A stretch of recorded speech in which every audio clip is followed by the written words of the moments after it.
Hey, welcome back everybody. If you're just joining us for the first time, my name is Craig from VCA Lakeside Animal Hospital and from thepodlife.com. Today we are going to look at some dog boots from Ruffwear. We've got the Polar Trex and the Grip Trex. They also sell a product called Summit Trex, but we're just going to focus on these two today. Stick with us and we are going to unbox a set, take a look at everything that comes when you buy a pair, and we'll look at the key features of each of the boots.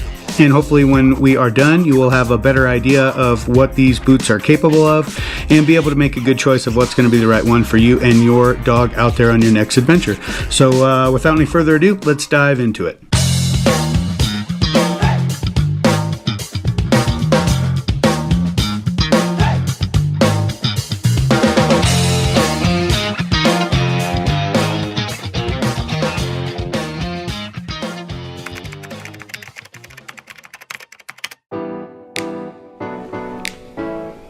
All right, so first up is the Grip Trex boot. I think a real staple in the boot area.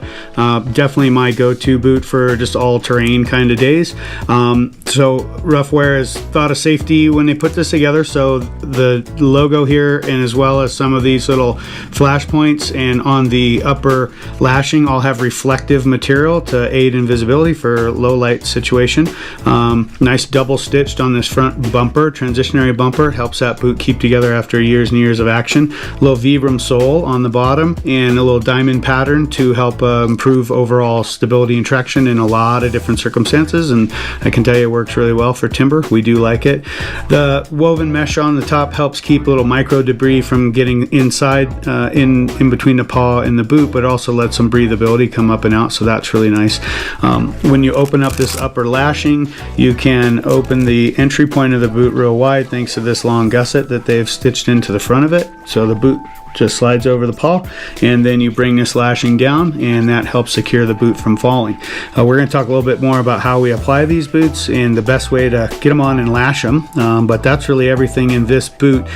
Really a fine boot. We like it quite a bit. If you open up the box, you will find that there are 4 of them in a 4-pack set. And so here's how they come. Underneath them is a nice little carrying case bag that you can keep them in to stow them into your dog's backpack or whatever the case may be that you carry them with you. And this is what that bag looks like, little stuff sack. Along the lines of products that go along with these boots is I definitely recommend the socks. These little socks aren't just cute with the Ruffwear name on them, but they do a lot to help tidy up your dog's dew claw. And so when you put this sock on, it really puts all the nails into a nice compact format, so it's easy to slide them into the boot. That's the biggest gain in my opinion for putting those socks on. But right behind it, I would also include, by adding an extra cushiony cotton layer inside there, you put a nice little bumper around your dog's paw so that as it is moving around in the shoe, because they don't wear these all the time, just adds a little bit more comfort in my opinion. So between making it easier to put these boots on and just improving your dog's overall experience, I think that the socks are a real no-brainer to go on along with any of these boot setup. So before you're able to purchase any of these boots, you're going to need to figure out what the right size is. And so Ruffwear has provided a really nice measuring system right on the box. So when you open up the box and you lay this down, you can see that you're going to apply the paw here to this little ruler, and that'll tell you what size boot you need to be looking at, ranging anywhere from 1.5 inch wide to 3.25. So that is available online as well, and is probably the real trick into figuring out what is the right boot and what is the right size so that these boots stay on and you're not replacing them, because that'll happen. There's a learning curve. All right, so up next is a Polar Trex boot from Ruffwear. This is designed more for snow and slush, icy conditions. Just like we saw in the other boots, so we've got this reflective patch stitched into this front of the toe here to improve for some low light visibility. Nice soft upper, and you can see the gusseting is stitched in as well, so that'll open up and improve the ability to slide a dog's foot in there. Changes up are in the traction. We've got Vibram's Ice Trek compound, so this is really improving the stability on ice and frozen surfaces, so that's really nice.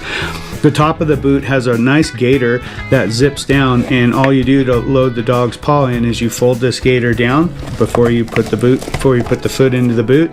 And then, just like we've seen in the other Ruffwear boots, we've got this lashing Velcro hook and loop, so you can open that up and slide the dog's paw in, and then get yourself a nice, comfortable, appropriate fit there with the lashing. Bring the gaiter back up and over, and so that thing will zip right up and create a nice snug fit where the paw enters the boot to help eliminate ice, debris, and other things from coming in, because again, this is presumed to be a much more active environment as far as stuff jumping up around at the base of your dog's paws, like rocks and ice chunks and things. So real nice boot. This is definitely the one we use. They do come in a set of 2 or a set of 4. If you're going to be using your dog in an area where you're trying to protect against icy conditions and slushy conditions, you are certainly going to want to have all 4 boots. They come in this green color, and that's it for them. And yeah, this is a great one. So we're going to put this on, and you'll probably see these boots in a lot of future videos because it's winter where we are right now. Oh, and lastly, this has been coated with the DWR, durable water resistance. It's what you would find in most of your outdoor gear that's supposed to be water resistant and repellent. And that can be reapplied after many years of use. But really, coming right out of the box, this is a great boot. You're not going to have to do anything other than put a sock on the dog, get the boot on, and get out there on your adventure. So let's go put a pair on and see how we get this done. All right, so I got Timber with me, and it's snowing, and the temps are dropping pretty quick, so we're going to try and get these boots on as fast as we can. And so let me start out first with the socks. We're going to slip those on, and then we'll go ahead and start putting some boots on. So here we go. So first I'll go ahead and take this little sock, and I will bring up the paw here. We'll do this one, buddy, so people can see it. And I'm just going to try to tuck those nails and toes, into the sock, and I kind of run everything up to the toes. You can see the toenail starting to poke out. And then this little dew claw, Timber's is actually kind of long here, is usually the one that gives the most grief on the boot. And so by bringing the sock up and over that dew claw there, we get a nice little sock ready to go and ready for a boot. So go ahead and open up our box, and inside we've got our 4 Polar Trex boots.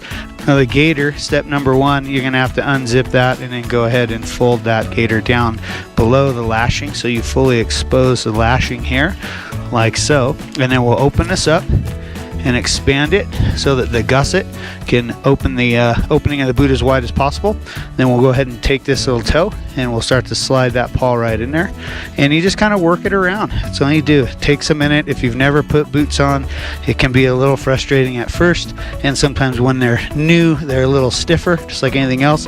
And I find I just give it a little back and forth motion, but notice my hand is holding on to Timber's wrist to stabilize the paw, and I can feel his toes in there nicely all the way down to the end.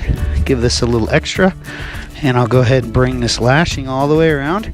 And then the final step is to bring the gaiter back up and over that lashing. There we go. Give it a little zip, and there, that's it. So let's see if I can get all the other 4 or the other 3 on real quick here. So here we go.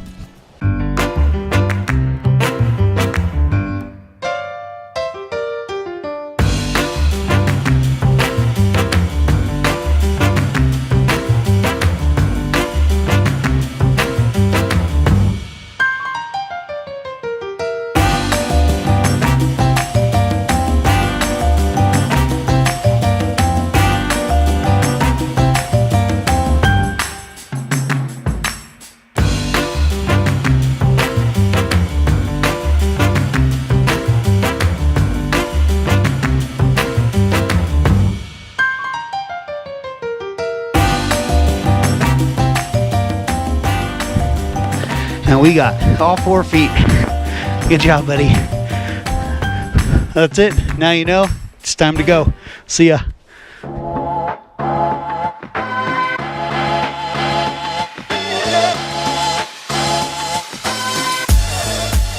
All right, that's a wrap. Hey, thanks a lot for checking out our video today, and be sure and check out the rest of our videos on our YouTube channel, The Pod Life, or stop by our website and catch our monthly podcast at thepodlife.com.